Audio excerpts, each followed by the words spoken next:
Hello guys, what's up and once again welcome back to your channel.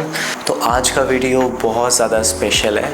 आज हम लोग बात करेंगे परफ्यूम इंडस्ट्री के बारे में, और इसमें काफ़ी सारी चीज़ें ऐसी हैं जो आप लोगों को पता होना चाहिए, चाहे आप परफ्यूम्स का बिज़नेस करते हो या चाहे आप परफ्यूम्स के एंथुजियास्ट हो, आपको ये सब चीज़ें मालूम होनी चाहिए।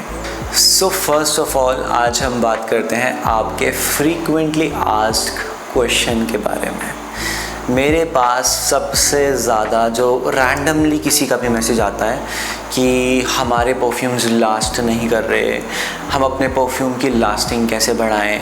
देन सेकंड क्वेश्चन आता है कि अगर जो हम एम्ब्रॉक्सिन डाल दें, आइसोई सुपर डाल दें, हीडियन डाल दें या कोई प्रीमिक्स डाल दें तो क्या फ्रेगरेंस की लास्टिंग बढ़ सकती है या नहीं, है ना। क्योंकि हर कोई चाहता है, चाहे आप परफ्यूम्स लगाते हो तो आप चाहते हो कि आपके जो फ्रेगरेंसेस हैं वो लास्ट करने चाहिए, जितना ज़्यादा लास्ट करेगा उतना बढ़िया। अगर जो आप परफ्यूम्स का बिज़नेस करते हो तो आप चाहते हो कि आप अपने कस्टमर को बहुत ही ज़्यादा लॉन्ग लास्टिंग फ्रेगरेंसेस दो, तो ये बहुत ही कॉमन एक क्वेश्चन होता है। तीसरा, मेरे पास क्वेश्चन से ज़्यादा ये कंसर्न है लोगों का कि हमारे परफ्यूम्स जो हम ब्लेंड करते हैं इनिशियली वो अच्छे लगते हैं, बट जैसे जैसे वो अपना थोड़ा सा ड्राई डाउन हिट करते हैं उनमें एक चीप अतर वाली फीलिंग आने लग जाती है। तो ये ऐसा क्यों हो रहा है हमारे साथ? तो आज इन सभी सवालों के हम आपको जवाब यहाँ पर देंगे, ठीक है। तो सबसे पहले आपको ये समझना ज़रूरी है कि ये आर्टिस्टिक फील्ड है, ठीक है। अगर जो आप किसी आर्टिस्टिक फील्ड में आ रहे हो तो आपका एंथुजियास्ट होना बहुत ज़्यादा इम्पॉर्टेंट है। जब आप एंथुजियास्ट होंगे ना उस फील्ड के, तो आपको ना काम करने में मज़ा आएगा।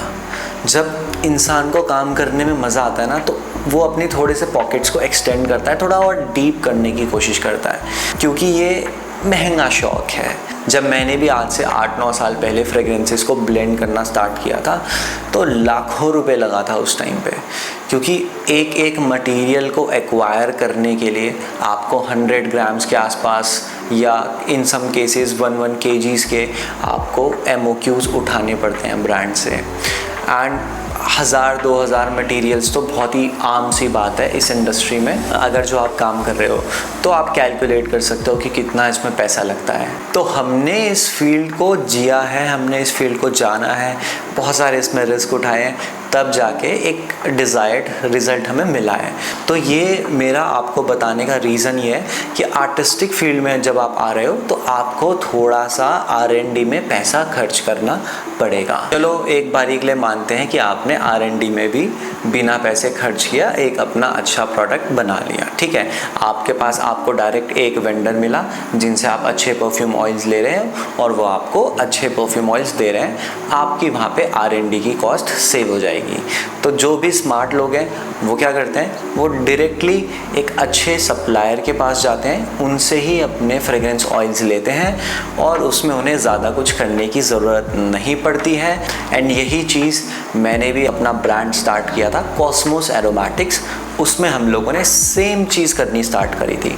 नाउ देखो, यहाँ पे कोई प्रमोशन नहीं है, ये मैं आपको सिर्फ रेफरेंस के लिए बता रहा हूँ कि हम क्या करते हैं कॉस्मोस एरोमेटिक्स में, कि हम लोग ऐसे परफ्यूम ऑयल्स बनाते हैं जिसमें आपको अपनी तरफ से कोई प्रीमिक्स, कोई बेस, कोई गैलेक्सोलाइट टाइप के मस्क कुछ भी ऐड करने की ज़रूरत नहीं है। All you need to do is just add some perfumers grade ethanol and that's it. आपका जो फ्रेगरेंस है वो कंप्लीटली रेडी हो जाएगा, ठीक है। तो आपको ऐसा ही एक सप्लायर चाहिए होगा जहाँ पर आपको आपका ऐसा प्रोडक्ट मिले जिसमें आपकी सरदर्दी ख़त्म हो जाए ब्लेंडिंग की, ठीक है। आपको एक ऐसा प्रोडक्ट मिले कि आपने सिर्फ उसे इथेनॉल में डाला एंड दैट्स इट। अब आप अपना फोकस करेंगे मार्केटिंग में, सेल्स में, क्योंकि इवेंचुअली ब्रांड तो आपका वहीं से ग्रो करेगा। तो जितने भी लोग इस ट्रैप में फंसे हुए हैं कि वो कहीं ना कहीं कोई सस्ता सा ऑयल ले लेते हैं, उसके बाद उसमें ब्लेंडिंग करके कुछ करना चाहते हैं, तो वहाँ पर ये सब चीज़ें आपके काम नहीं आने वाली हैं। Now I will tell you why. तो तो यहाँ पर सबसे पहले एक हम मिथ को बर्स्ट करते हैं, ठीक है। ये बहुत ज़्यादा इम्पॉर्टेंट है, ये इस वीडियो का बहुत ज़्यादा इम्पॉर्टेंट एक पार्ट है, इसे ध्यान से सुनना आप लोग, ठीक है। अब जितने भी ऑयल्स मार्केट में आते हैं, मैंने पर्सनली उसमें से काफ़ी सारे एक्सपीरियंस किए हैं। शुरू में मैंने भी उनमें R&D करने के लिए बहुत पैसा अपना वेस्ट किया था, ठीक है। तो उनकी एक सिंपली ख़ास बात है सारे ऑयल्स की, कि ये सारे के सारे जितने भी परफ्यूम ऑयल्स हैं, ये ऑयल्स बने ही आपके कैंडल वाली फ्रेगरेंसेस के लिए हैं। जो कैंडल्स में आपके अरोमा ऑयल्स यूज़ होते हैं ना, एक्चुअल में ये वो होते हैं, ये आपके फाइन फ्रेगरेंसेस में डलने के लिए बने ही नहीं हैं ऑयल्स। आप ये चीज़ नोट कर लो, जितने भी आपके 5-8 हज़ार रुपये में आपको ऑयल्स मिल रहे हैं, ये फाइन फ्रेगरेंसेस के लिए नहीं बने होते हैं, ठीक है। अब आप में से काफ़ी सारे लोग बोलोगे कि आप ऐसा कैसे कह सकते हो भाई, हम तो इतने टाइम से यूज़ कर रहे हैं, हम तो इतने टाइम से यूज़ करने के बाद उन्हीं से अपने परफ्यूम ब्लेंड करके मार्केट में बेच रहे हैं। तो आप खुद से ये सवाल करो कि आपके पास कितना रिटर्निंग कस्टमर है, आप कितने पीस ऑफ माइंड में जीते हो। आप 24 घंटे एक ही लूप में फंसे रहते होंगे कि भाई हमें लास्टिंग क्यों नहीं मिल रही है, हमारे परफ्यूम्स में चीप अतर वाली वाइब क्यों आ रही है। अब आपको ये समझना पड़ेगा, देखो जितने भी परफ्यूमर्स हैं, जो भी एक परफ्यूम को बंदा ब्लेंड कर रहा है, अब आप सोचो उसने कुछ ना कुछ कहीं से सीखा होगा, ठीक है। दिमाग तो होगा ना उनके पास। अब अगर जो हम यहाँ पे लॉजिकली सोचेंगे तो आप ये देखोगे कि आपको जो 5-5 हज़ार रुपये में, 6-7-8 हज़ार रुपये में जो ऑयल्स मिल रहे हैं ना आपको, ठीक है, उनकी जो मेकिंग कॉस्ट होती है वो आपकी 2-3 हज़ार रुपये के आसपास होती है 1 लीटर की, ठीक है। अब आप बाद में उसमें अपने तरफ से क्या ऐड करते हो, तो जी आप डालोगे आइसो सुपर, थोड़े बहुत मस्क जैसे टोनालाइट, गैलेक्सोलाइट, एथिलीन, ब्रासिलेट, ये सब चीज़ें डालोगे। फ्लोरल परफ्यूम है तो आप उसमें हिडियन वगैरह ऐड कर दोगे, राइट। यही करते हैं ना मोस्टली सारे लोग। कुछ लोग थोड़ा और एडवांस में जाएंगे तो बोलेंगे जी हम 2-in-20 भी डालते हैं, हम उसमें थोड़ा सा अपना प्रोजेक्शन बढ़ाने के लिए और एल्कोहलिक ब्लास्ट कम करने के लिए डिस्टिल्ड वाटर भी डाल देते हैं। बट आप समझो, ये सारी की सारी चीज़ें जब आप बल्क में एक्वायर करोगे, क्योंकि हम भी बल्क में एक्वायर करते हैं, ठीक है, तो आपको ये 1000-1200 रुपये पर केजी में मिलेंगी। और आपका जो ब्लेंड बन रहा है, जो वो परफ्यूम रेडी हो रहा है जो आप यूज़ कर रहे हो, वो 3-4 हज़ार रुपये किलो में बन जा रहा है आपका। तो आप समझो कि जो परफ्यूमर उसे बना रहा है, क्या उसके पास ये ऑप्शन अवेलेबल नहीं है कि वो ये सब चीज़ें खुद से ऐड कर दे, है ना। उसके पास ऑप्शन अवेलेबल, क्योंकि सस्ती चीज़ें हैं, उसके पास दिमाग भी है ऐड करने का। ऐसा तो नहीं है कि जो परफ्यूम ब्लेंड कर रहा है उसको इतनी बेसिक सी चीज़ें ना पता हो जो आपको पता होंगी। सोचने वाली बात है। तो एक्चुअल में ये सारी चीज़ें ऑलरेडी एडेड होती हैं, अगर जो आप अलग से उन्हें ऐड करोगे तो ज़्यादा कुछ उसमें फ़र्क नहीं पड़ने वाला है। नाउ ये स्टोरी स्टार्ट कहाँ से हुई है अब, कि जी हमें एक परफ्यूम ऑयल लेना है, उसमें ये चीज़ें डाल देनी है अपनी। तो कहीं ना कहीं ये मार्केट में सप्लायर्स ने ही स्टार्ट करी है। ये जो ये कॉन्स्पिरेसी थ्योरी है, ये आई ही सप्लायर्स के थ्रू, क्योंकि उन्हें खुद नहीं पता है कि वो कैंडल वाली फ्रेगरेंसेस बेच रहे हैं, ठीक है। उन्हें ऐसा लगता है कि फाइन फ्रेगरेंस वाली है। उन्हें भी पता है कि उनके परफ्यूम में लास्टिंग नहीं मिलेगी, चीप अतर वाली फीलिंग मिलेगी। बट ये रिस्पॉन्सिबिलिटी वो आपके ऊपर डाल देंगे। कैसे डालेंगे, तो एक चीज़ समझो यहाँ पे, वो आपको हमेशा अपने प्री मिक्सेस लेने के लिए बोलेंगे, उसमें अलग से कुछ चीज़ें ऐड करने के लिए बोलेंगे। अब जब आप उन्हें भी ऐड कर दोगे, उसके बाद भी आपको लास्टिंग नहीं मिलेगी और आप अपने सेलर का गला पकड़ने जाओगे कि जी हमको तो लास्टिंग नहीं मिल रही, हमें परफॉर्मेंस नहीं मिल रही, जी चीप फील आ रही है। तो वो आपको बोलेंगे कि आप ही अपनी तरफ से कुछ गलत कर रहे हो, आपको ढंग से बेसेस ऐड करने नहीं आते हैं। तो बेसिकली ले दे के सारा चिट्ठा वो आपके ऊपर पूरा फाड़ देते हैं और आप उसके बाद रिसर्च करने के लिए कभी गूगल में, कभी चैट जीपीटी में, कभी मेरे जैसे लोगों को आप मैसेज करते हो, आप हर जगह रिसर्च करते हो कि हम ऐसा क्या कर सकते हैं कि हमारे परफ्यूम की क्वालिटी भी बढ़ जाए और जी लास्टिंग भी बढ़ जाए।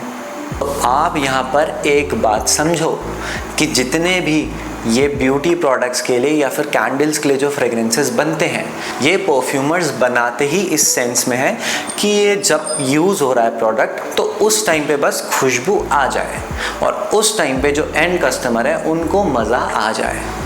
ये टिकने के लिए नहीं बने हैं। उसके बाद आप इसमें जितनी मर्जी चीज़ें ऐड कर लो, आपके परफ्यूम की लास्टिंग में कुछ नहीं होने वाला है।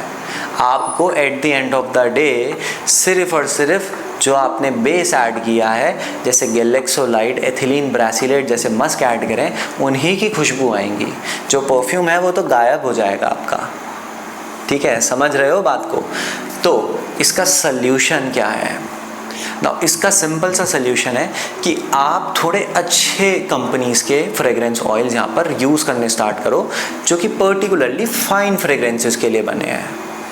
अब फाइन फ्रेग्रेंसेस में काफ़ी सारे ब्रांड्स आते हैं। अपने इंडिया में हमारे पास 2-3 ऑप्शन ही अवेलेबल हैं, एक लूजी, एक लक्सोडोर और एक हमारा कॉस्मोस एरोमेटिक्स। ठीक है, लूजी एंड लक्सोडोर थोड़ा सा प्रीमियम रेंज में आता है और हम लोग थोड़ा उनसे भी और सुपर प्रीमियम रेंज में आ जाते हैं। अब देखो, मुझसे काफ़ी सारे लोग ये सवाल करते हैं कि आप लूजी से भी ज़्यादा एक्सपेंसिव क्यों हो?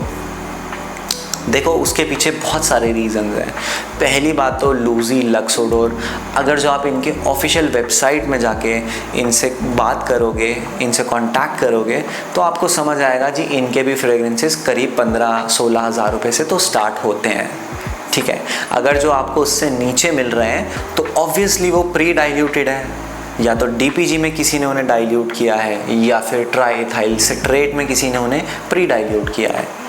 तो कस्टमर की रेंज में प्रोडक्ट को लाने के लिए डाइल्यूशन किया जाता है। बट हमारे पास हम सारी चीज़ें खुद से मैन्युफैक्चर करते हैं और हम मेक श्योर करते हैं कि कॉस्टिंग जितनी मर्जी आए, हम लोग कस्टमर को ऐसा प्रोडक्ट देंगे जिसकी लास्टिंग भी अच्छी होगी, उसकी फ्रेगरेंस भी बहुत अच्छी होगी, एंड अगर जो हमारे कस्टमर को कुछ उसमें ट्विक्स कराने हैं, कुछ कस्टमाइजेशंस कराने हैं, तो हम वो भी ऑप्शंस हमेशा अवेलेबल रखते हैं। नाउ मैं आपको कभी भी सजेस्ट नहीं करूँगा कि आप सबसे पहले हमसे आके अपने ऑयल्स लो।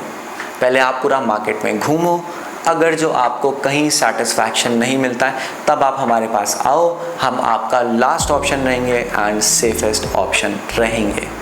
अगर जो हमारे ऑयल्स आप यूज़ करते हो तो हम उसकी कंप्लीट रिस्पॉन्सिबिलिटी लेंगे कि हम आपको पहले से बता के रखेंगे ये ऑयल इतना परफॉर्म करेगा, इसका इतना प्रोजेक्शन रहेगा, स्किन पे इतना रहेगा, फैब्रिक पर इतना घंटे रहेगा या इतने दिनों तक रहेगा।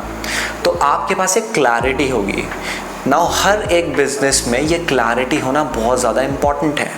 अगर जो आपके पास क्लैरिटी होगी तो आप फिर उसके बाद अपने मार्केटिंग में, अपने सेल्स पे एंड अपने ग्रोथ पे फोकस कर सकते हो। और हमारा भी यही मकसद होता है कि हमारे साथ जितने भी ब्रांड्स जुड़े हैं, हम कम लोगों के साथ जुड़ना चाहते हैं, बट हम ऐसे लोगों के साथ जुड़ते हैं जिनके पास एक विजन होता है, जो ग्रो कर सकते हैं लाइफ में। जब आप लोग ग्रो करोगे तो हम लोग ग्रो करेंगे। सो इस वीडियो को बनाने का मकसद यही था कि आप लोगों को ये समझाना कि फ़र्क कहाँ आ रहा है, रिजल्ट्स क्यों नहीं मिल रहे हैं। ना समझने वाले समझ जाएंगे। बाकी देखो, मैं किसी को कन्विंस नहीं करने आया हूँ, मैंने आपको लॉजिकली ये सारी चीज़ें समझाई हैं कि 5,000 वाले फ्रेग्रेंस ऑयल में और 25-30 हज़ार रुपये वाले फ्रेग्रेंस ऑयल में क्या डिफरेंस है। एक चीज़ आपकी बनी है कैंडल इंडस्ट्री के लिए, कॉस्मेटिक इंडस्ट्री के लिए, और दूसरी चीज़ आपकी बनी है फाइन फ्रेग्रेंसेस के लिए। फाइन फ्रेग्रेंसेस में हर एक चीज़ जो डलती है वो डलती है लास्ट करने के लिए, परफ्यूम को स्मूथ बनाने के लिए, एक रिच फील देने के लिए। फॉर एग्जाम्पल मैं आपको छोटी सी यहाँ पे एक बात समझाता हूँ। ठीक है, अब आप में से काफ़ी सारे लोगों ने मस्क एम्ब्रेट ज़रूर इस्तेमाल किया होगा या फिर मस्क कीटोन इस्तेमाल किया होगा। ठीक है, अगर जो आप मस्क कीटोन देखोगे तो वो मस्कोन का एक रिप्लेसमेंट है। मस्कोन की अगर जो आप कॉस्ट देखोगे तो 80,000 रुपये, 90,000 रुपये पर लीटर से उसकी स्टार्टिंग होती है। अगर जो आप मस्क कीटोन देखोगे तो आपको 2,000 रुपये से 4,000 रुपये में 1 किलो मिल जाता है बड़ा ही ईजीली। तो अब आप एक काम करो, एक तरफ सेम ब्लेंड में आप मस्क कीटोन डालो, दूसरी तरफ सेम ब्लेंड में आप मस्कोन डालो। उसके बाद आप उसे 2-3 हफ्ते बाद जब आप ट्राई करोगे तो आपको समझ आएगा कि मस्कोन वाले ब्लेंड में एक स्मूथनेस है, एक रिचनेस है, एक क्रीमीनेस है, एंड मस्क कीटोन वाले ब्लेंड में आपको चीप अतर वाली वाइब आ रही है। तो फ़र्क कहाँ आता है? खुशबू दोनों की ऑलमोस्ट सेम है, मस्क कीटोन एंड मस्कोन दोनों की खुशबू ऑलमोस्ट सेम है। 19-20 का डिफरेंस होगा यहाँ पे, लेकिन प्राइस में 19-20 का नहीं, 19-20x का डिफरेंस है। तो दोनों में ज़मीन आसमान का फ़र्क आता है जब हम उन्हें एंड प्रोडक्ट में इस्तेमाल करते हैं। Same thing goes for musk ambrette versus ambrettolide. दोनों की खुशबू ऑलमोस्ट सेम रहती है, बट काम दोनों का कंप्लीटली डिफरेंट। तो अगर जो आप चाहते हो आपको भी एक अपना बहुत ही अच्छा सा ब्रांड बनाना है तो आप हमसे अपने ऑयल्स ले सकते हो। cosmosaromatics.com में आप जाओगे, आपको वहाँ पे बहुत ही अमेजिंग परफ्यूम ऑयल्स मिल जाएंगे। आप हमसे कांटेक्ट करो, हम आपको खुद से सजेस्ट करेंगे कि कौन कौन से फ्रेग्रेंसेस आपको आपके ब्रांड के अकॉर्डिंगली डालने चाहिए। हर ब्रांड की एक अलग यूएसपी होती है। हमारे पास दुनिया के जितने भी टॉप लीडिंग परफ्यूम्स हैं ऑलमोस्ट सारे अवेलेबल। आई होप अभी तक आपको आपके सारे क्वेश्चंस के आंसर मिल गए होंगे। बाकी नेक्स्ट वीडियो में हम बात करेंगे कि कौन कौन से नए परफ्यूम ब्लेंड्स आपको अपने ब्रांड में ट्राई करने चाहिए अपने ब्रांड को नेक्स्ट लेवल पे ग्रो करने के लिए। आई होप हमने इसमें काफ़ी सारी चीज़ें कवर कर ली होंगी। आपको फिर भी कोई कन्फ्यूजन है तो आप कमेंट कर देना, हम इन सब चीज़ों के बारे में किसी और वीडियो में डिस्कस कर लेंगे, ठीक है। और इसे शेयर करो उन लोगों के साथ जिनको आपको लगता है कि ज़रूरत है अपनी आंखें खोलने की, अपने आप को थोड़ा रेस्ट देने की एंड कम्प्लीटली फोकस करने की अपने बिजनेस पर। आपको सबको परफ्यूमर नहीं बनना है, आपका जो मेन फोकस होना चाहिए वो होना चाहिए परफ्यूम बिजनेस। तो चलिए दोस्तों, आज का बहुत हुआ। मैं आपको मिलूँगा ऐसे ही किसी दूसरे बेहतरीन वीडियो के साथ। Till then take care of yourself and good bye.